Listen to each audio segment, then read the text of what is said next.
Capítulo 6. A obra do Espírito Santo, benefícios de receber o seu derramamento. Nota de rodapé. Anotações de mensagens proferidas por Watchman Nee em Xuanzhou, na província de Fujian, também em 19 de novembro de 1935. O tradutor para o inglês. Tanto o Antigo Testamento quanto o Novo Testamento nos mostram que a obra do Espírito Santo é tríplice. Número 1, ele dá vida às pessoas. Número 2, ele habita nas pessoas como vida. Número 3, ele cai sobre as pessoas como poder. Esses três aspectos incluem todas as dimensões da obra do Espírito Santo. Diferença entre os testamentos. Nos tempos do Antigo Testamento existiam apenas o primeiro e o terceiro desses aspectos. O segundo não estava presente. Naquela época, o Espírito Santo não habitava nos homens. A diferença crucial entre o Antigo e o Novo Testamento reside justamente neste segundo aspecto, a habitação interior do Espírito Santo.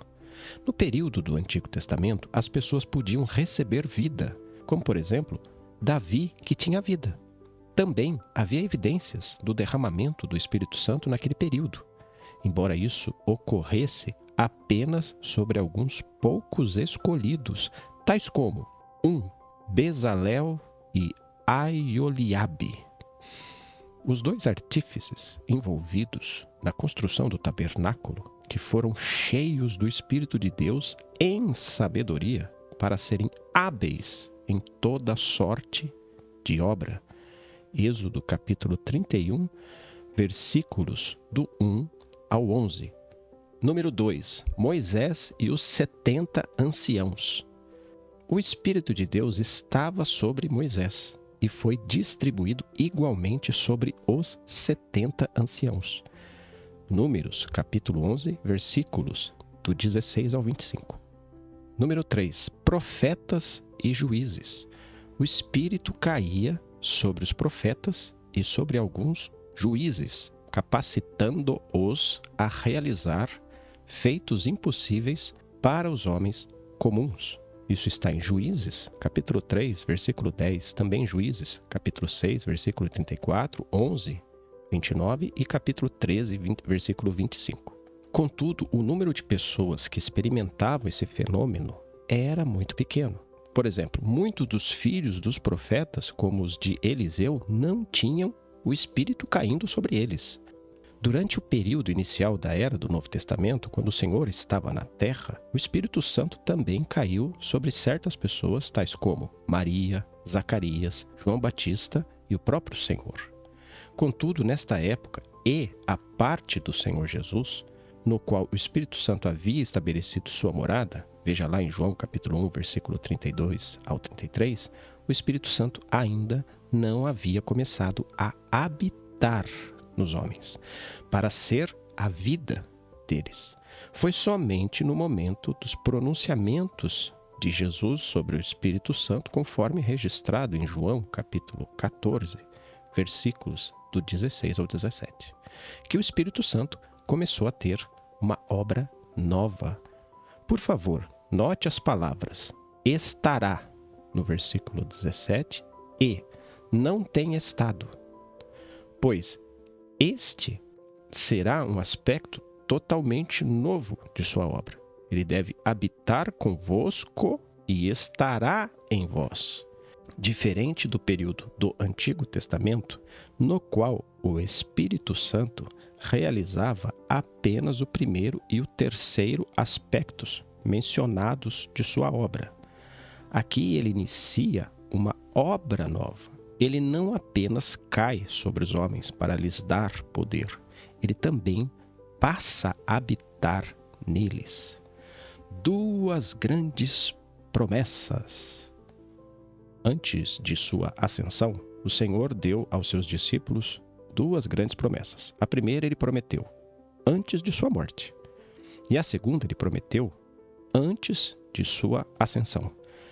Número 1, a primeira promessa, que o Espírito Santo habitaria nos discípulos. Você pode conferir isso em João, capítulo 14, versículo 17.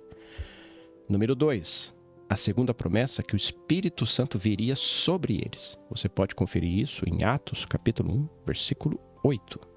Assim, o Espírito Santo completa sua obra tríplice. Por sermos gentios, talvez não percebamos o quão precioso é esse evento. Se fôssemos judeus, contudo, saberíamos que as palavras habitar dentro são maravilhosas, além da nossa compreensão. Abraão, Isaque, Jacó, Davi, Salomão, Jeremias e tantos outros, nenhum deles teve o Espírito Santo habitando neles. O Antigo Testamento afirma que o Espírito do Senhor estava sobre eles. Veja, por exemplo, o caso de Davi em 1 Samuel, capítulo 16, versículo 13. Somente o Novo Testamento fala do Espírito Santo como habitando no homem. Esta é uma promessa maravilhosa demais. O Verbo se fez carne. É algo maravilhoso na vida de nosso Senhor. Agora, mais tarde, em nós crentes, o Espírito se fez carne. Quão incrível é isso! Quando o Espírito Santo começou a habitar nos homens, em João capítulo 14, versículo 17, lemos que o Senhor disse que o Espírito Santo estará em vós. Esta palavra foi dita antes da sua crucificação. Depois, em João 20, 22, vemos que o Senhor soprou sobre os discípulos e lhes disse: recebei o Espírito Santo. Isso aconteceu após a sua ressurreição. Após o Senhor ter ressuscitado, o Espírito Santo veio e os discípulos receberam o sopro do Senhor. O Espírito Santo é o sopro de vida do Senhor. Assim como Deus soprou o fôlego de vida nas narinas de Adão, depois de ter moldado seu corpo com o pó da terra, para que o homem se tornasse uma alma vivente. Veja lá, Gênesis capítulo 2, versículo 7. Hoje o Senhor sopra em nós o Espírito Santo de vida. Sem o sopro de Deus no homem, o homem estava morto. Da mesma forma, sem esse sopro do Senhor na igreja, a igreja também está morta. Este é o segundo aspecto da obra do Espírito Santo. Uma vez que nos tornamos familiarizados com a história de sua obra, podemos interpretar nossa experiência atual. A promessa do Espírito Santo habitando nos crentes teve seu cumprimento no dia da ressurreição do Senhor. 40 dias após a sua ressurreição, ele prometeu ainda mais aos discípulos a respeito do poder do Espírito Santo. No dia de Pentecoste, essa promessa do Senhor teve seu cumprimento cabal. Ao comparar os dois períodos, qual é melhor? No período do Antigo Testamento, o derramamento do Espírito Santo era privilégio especial de apenas algumas pessoas, algumas classes, como sacerdotes, profetas, juízes e assim por diante. No Antigo Testamento, em toda a nação de Israel, poderia haver uma pessoa, um rei ou alguém especial, que possuísse essa bênção. O restante do povo tinha que ir até ele para ouvir a sua palavra. Tal pessoa poderia, apenas uma vez em décadas ou séculos, ter a manifestação do Espírito Santo. Isso era algo muito raro. No Novo Testamento, agora, cada um de nós pode ter tal experiência. Essa promessa é tão extraordinária que hoje todos nós podemos possuí-la. Isso é de fato uma graça especial do Senhor. Que alegria saber que podemos ter o Espírito Santo sobre nós. Antes de sua ascensão, o Senhor Jesus havia ordenado aos seus discípulos que esperassem em Jerusalém pelo poder prometido do alto. Veja lá em Lucas, capítulo 24, versículo 49. Naquele tempo, os discípulos já haviam recebido a vida, que habita no interior. Eles ouviram o Senhor e esperaram em oração. 10 dias depois, o dia de Pentecostes chegou e todos foram cheios do Espírito Santo. Veja lá em Atos, capítulo 2, versículo 4. Todos os que leram Atos 2 sabem que isso fala da obra do Espírito Santo sobre eles. Isso é exterior. O Evangelho, segundo Lucas, também fala da obra exterior do Espírito Santo sobre os homens. Ele não trata de sua obra interior. Ao comparar o Evangelho segundo João com o Evangelho segundo Lucas e o livro de Atos, passamos a perceber que o Espírito Santo trabalha em duas linhas. Uma é que ele trabalha dentro dos homens. A outra é que ele trabalha do lado de fora dos homens. Diferença entre o Espírito que habita e o Espírito derramado.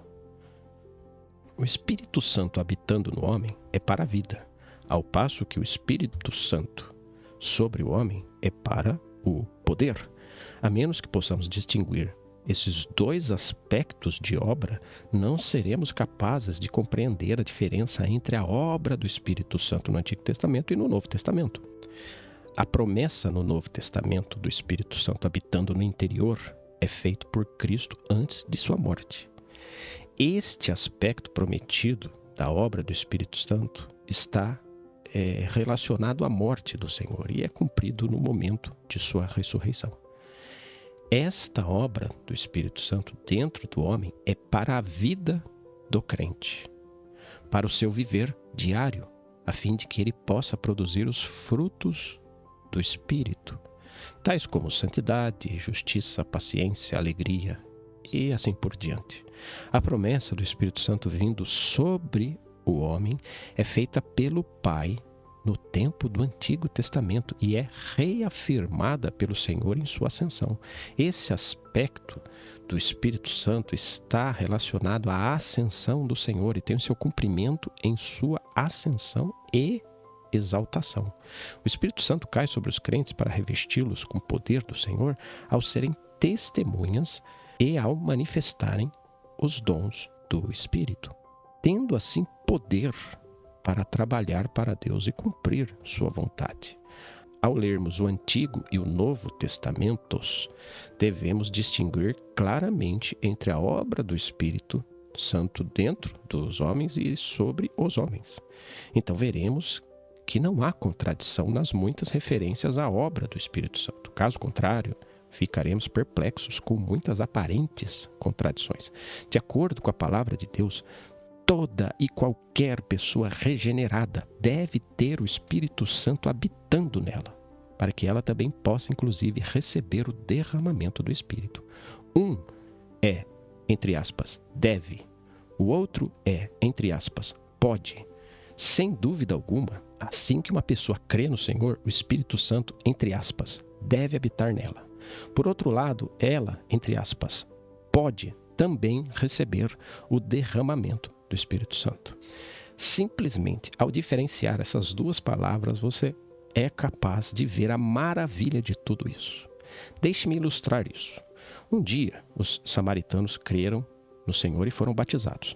A Bíblia não diz que eles receberam tanto a habitação quanto o derramamento do Espírito Santo. Atos 8 registra que estas pessoas haviam crido no Senhor e sido batizadas, mas, entre aspas, ainda não o Espírito Santo, entre aspas, havia descido sobre nenhum deles. Versículo 16.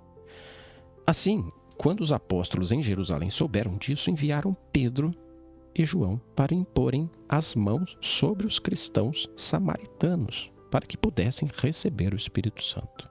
Ora, se uma pessoa ignora a distinção entre habitação e derramamento do Espírito Santo, ela achará difícil explicar este incidente dos samaritanos, que haviam crido, sido batizados e, todavia, não haviam recebido o Espírito Santo. Além disso, ele não saberá como interpretar certas passagens, como Romanos 8, 1 João 4, 1 Coríntios 6, em relação a este evento, pois todas essas passagens indicam que assim que alguém crê no Senhor, essa pessoa tem o Espírito Santo habitando nela. O fato da questão é que os samaritanos não careciam do Espírito habitante, eles apenas careciam do Espírito derramado. O Espírito Santo opera no interior e no exterior.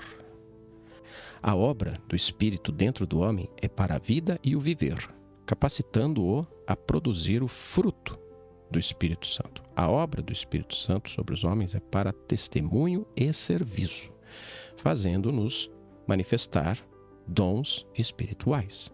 Se uma pessoa fosse cheia do Espírito Santo interiormente e tivesse o Espírito Santo descendo sobre ela exteriormente, ela possuiria grande poder ao servir ao Senhor.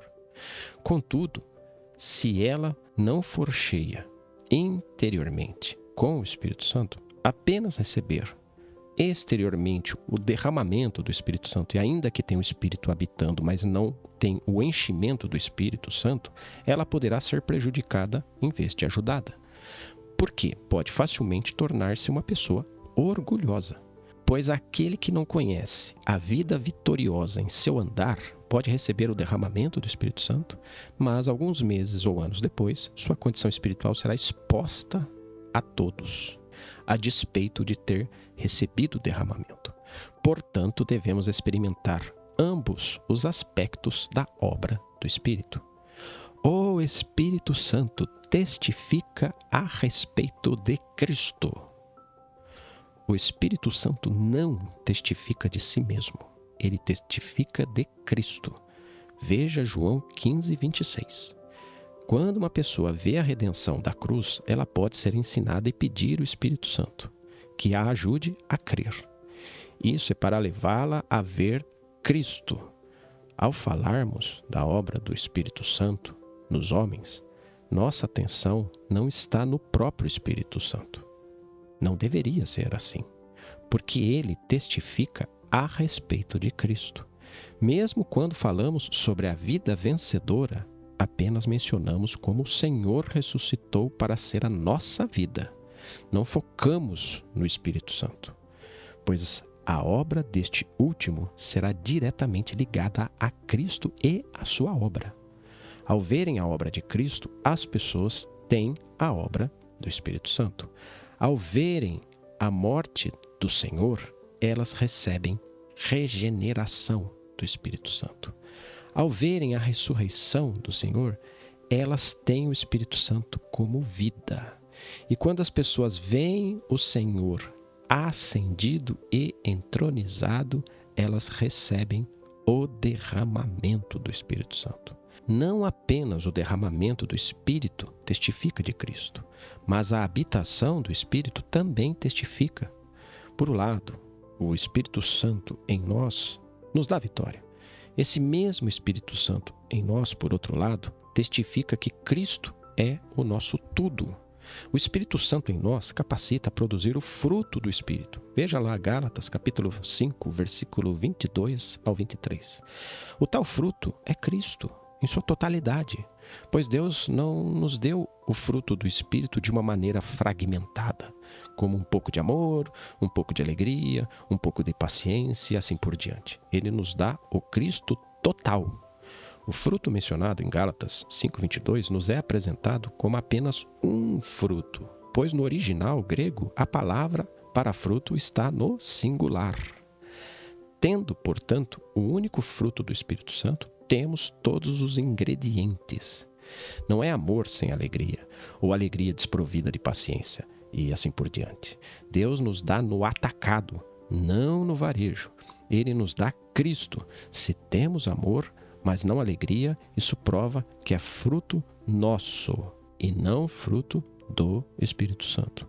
Há 3 capítulos na Bíblia que tratam particularmente do Espírito Santo.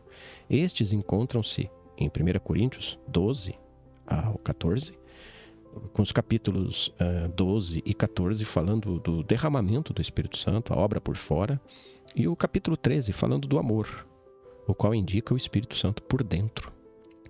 Usamos amor aqui para representar o fruto do Espírito discutido em Gálatas 5. Isso se refere ao Espírito que habita no interior. O Espírito ingrediente do fruto do Espírito ali mencionado é o amor, pois sem ele nada mais conta. Sem alegria, nem paz, nem paciência e assim por diante. Paulo exorta os crentes a buscarem o amor, porque com o amor eles terão todas as qualidades mencionadas. O espírito habitante é superior ao espírito efusivo. Não há comparação entre o espírito por fora e o espírito por dentro. Isto é, entre o Espírito Santo efusivo e o Espírito Santo habitante. Pois o derramamento do Espírito não pode ser considerado tão essencial quanto o Espírito habitante. Deus teve misericórdia de mim ao me fazer um ministro. Todavia, não pelo derramamento do Espírito Santo, mas pela vida vencedora. Embora, no ministério a mim confiado, eu também trate da questão do Espírito efusivo. O Espírito interior, juntamente com o Espírito exterior, é algo tremendo. Mas ter o derramamento externo, menos uma habitação plena interna, é algo perigoso. O melhor andar cristão é ter tanto as realidades interiores quanto as exteriores do Espírito. Uma vez tendo o ministério interior do Espírito, deve-se buscar o ministério exterior do Espírito. Se não houver o Espírito interior, a vida interior, é aconselhável suspender temporariamente a busca pelo Espírito exterior. O sangue e o azeite. Na dispensação do Antigo Testamento, depois que o sacerdote colocava o sangue sobre a ponta da orelha direita daquele que deveria ser purificado, sobre o polegar de sua mão direita e sobre o dedo polegar de seu pé direito, ele prosseguia colocando azeite sobre os mesmos lugares. Veja isso em Levítico, capítulo 14, versículos do 14 ao 17. Primeiro ele aplicava o sangue, depois ele aplicava o azeite. Isso significa que a cruz deve vir primeiro, operar sobre a orelha, mão e pé, antes que o Espírito Santo possa ajudá-lo a andar e trabalhar. A cruz se livra do seu eu, enquanto o Espírito Santo vem viver por você. O sangue ser colocado na orelha, mão e pé significa que o sangue o apagou e assim o removeu.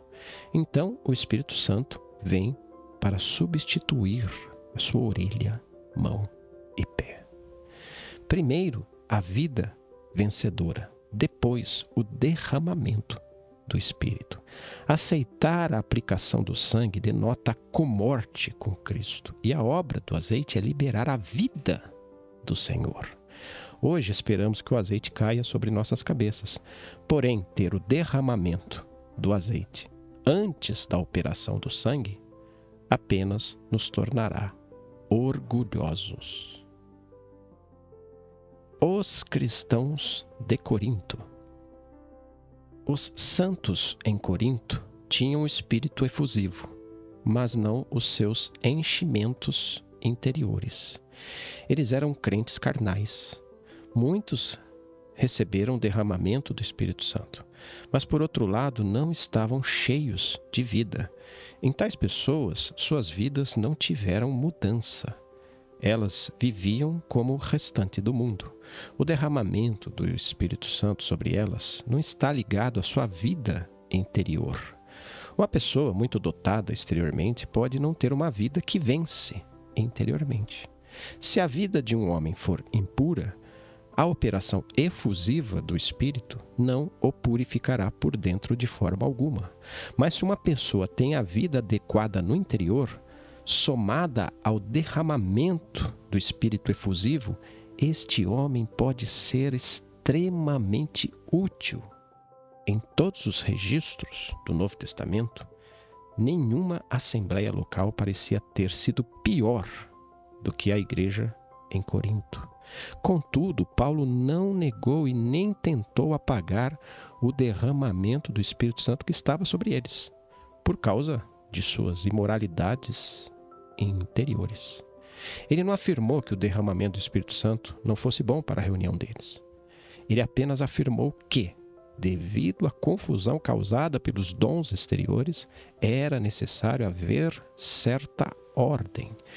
Embora fossem bastantes desordenados, Paulo não declarou que a condição deles fosse atribuível ao espírito maligno. Ele os aconselhou a fazer todas as coisas decentemente e com ordem. 1 Coríntios capítulo 14, versículo 40. Esta também deve ser a nossa atitude. Se algum irmão ou irmã entre nós mostrarem atitudes ou manifestações anormais, eles precisam ser testados ou ajustados a serem ordeiros.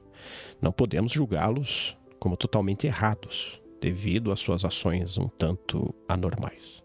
Mas eles devem ser devidamente ordenados e testados.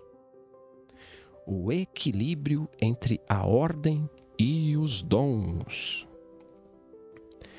Permita-me fazer uma ilustração. Se alguém entrar em meu quarto e vir roupas espalhadas em desordem, não pode por isso concluir que meu guarda-roupa não é um guarda-roupa, nem que minhas roupas não sejam roupas. Minha desarrumação não serve para anular fatos. Pode apenas dizer que não estão devidamente organizadas. O caos pode ser restaurado à ordem. Assim, Paulo procurou colocar ordem em meio à confusão e desajustes que tinham em Corinto. Por exemplo, ele ajustou a prática do falar em línguas. Se não houvesse intérprete, quem falasse deveria permanecer em silêncio. Veja lá em 1 Coríntios 14, 28. Quanto aos profetas, ele aconselhou que falasse um de cada vez. No máximo 2 ou 3, havendo mais que se calassem e discernissem. Ver o versículo 29. Portanto, 1 Coríntios 14 trata de estabelecer ordem, isto é, de como as coisas devem ser organizadas após o derramamento do Espírito Santo ser uma realidade. Por isso, hoje precisamos dar mais atenção do que nunca a esse capítulo. Devemos aprender a viver de modo vitorioso e também a buscar os dons do Espírito, mantendo assim uma vida equilibrada. Benefícios do Espírito efusivo. Que benefícios o derramamento do Espírito Santo nos traz? Visto que a obra interior do Espírito é mais essencial, por que precisamos desta obra efusiva?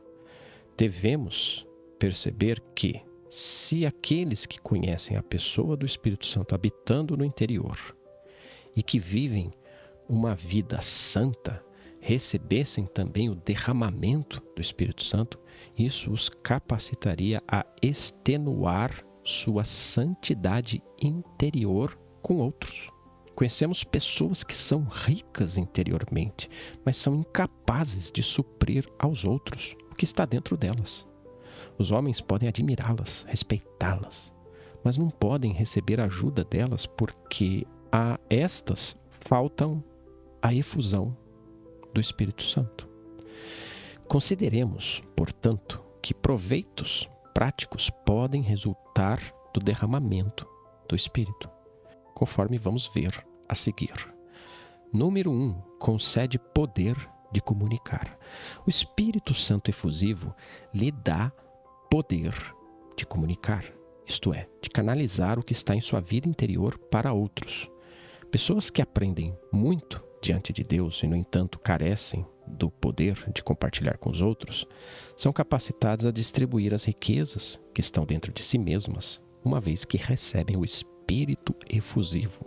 Contudo, aqueles que têm apenas o Espírito Santo habitante podem ser comparados a uma usina elétrica cujo impacto sobre os arredores é mínimo. Pode haver muita luz na usina, todavia, a cidade inteira jaz em trevas. A fim de canalizar luz para a cidade, deve haver linhas de transmissão para conectar a usina com a cidade. Se, é claro, não houver nada na usina, a conexão das linhas de transmissão é absolutamente inútil. Mas mesmo que haja algo potente na usina, ainda é inútil sem linhas de transmissão. Nessa ilustração, é claro, o derramamento do Espírito Santo pode ser comparado às linhas de transmissão. Não é absurdo que muitos cristãos tenham inúmeras linhas de transmissão e, no entanto, usem luzes de velas à noite, porque não tem nada dentro deles. Eles podem pensar em comunicar algo aos outros, mas não tem nada dentro de si para comunicar. Eles são inúteis. Consequentemente, precisamos ser cheios, tanto por dentro quanto por fora. Ao conhecermos a vida vencedora, temos algo interiormente. E ao buscarmos o derramamento do Espírito Santo, podemos ter poder de doar essa vida interior. Número 2. Infunde coragem. Algumas pessoas possuem riquezas interiores, mas são muito tímidas. Elas precisam deliberar e se decidir muitas vezes antes de conseguir dar testemunhos. Outras podem ter crido realmente no Senhor Jesus, mas têm medo, por exemplo, de distribuir folhetos evangelísticos, de falar com alguém na rua. Para aqueles que ainda não receberam o derramamento do Espírito Santo ou que têm medo de tal experiência, permitam-me desafiá-los, perguntando se vocês são tão ousados quanto aqueles irmãos que tiveram o derramamento do Espírito Santo. Você pode ter algo dentro de si, mas é tímido. Outros podem não ter as suas riquezas, mas não têm medo. Um traço de ousadia que você não possui. Não encorajo aqueles que já estão no derramamento do Espírito Santo a agirem de modo desenfreado. Contudo, exorto aqueles que têm essa experiência pela primeira vez a prosseguirem imediatamente para dar testemunho dela. Pois àqueles que anteriormente eram tímidos, agora foi dada coragem. Irmãos que receberam o derramamento do Espírito Santo podem ser agrupados em duas categorias. Uma categoria de pessoas de, entre aspas, pele fina e ainda tímidas. A outra categoria de pessoas de, entre aspas, pele grossa, sem medo. Antes de receber a efusão do Espírito Santo, eu às vezes seguia um amigo por 1 ou 2 milhas, mas não ousava testemunhar para ele. Eu tinha coragem para orar e ler a Bíblia no trem, mas precisava exercer um esforço considerável para distribuir folhetos evangelísticos.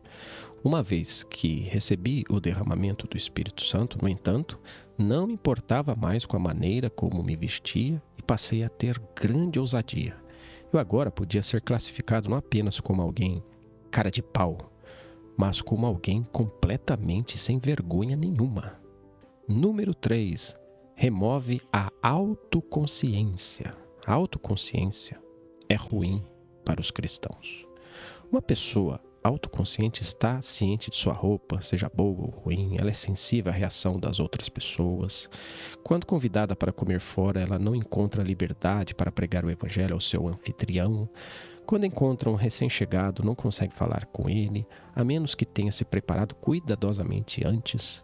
Essas condições existem porque ela está sempre consciente de si mesma.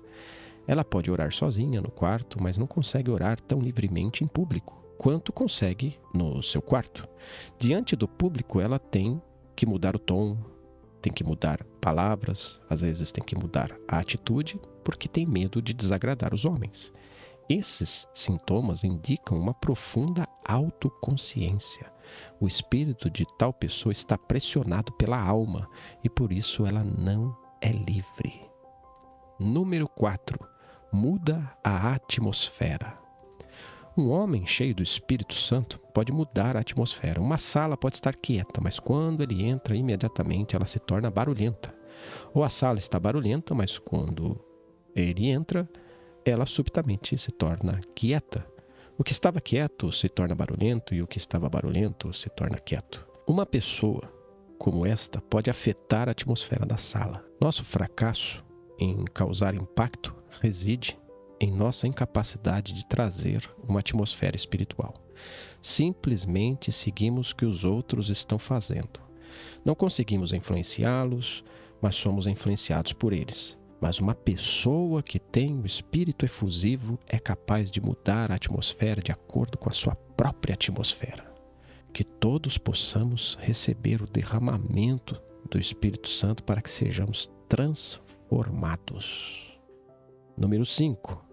Pode ter o poder para a obra.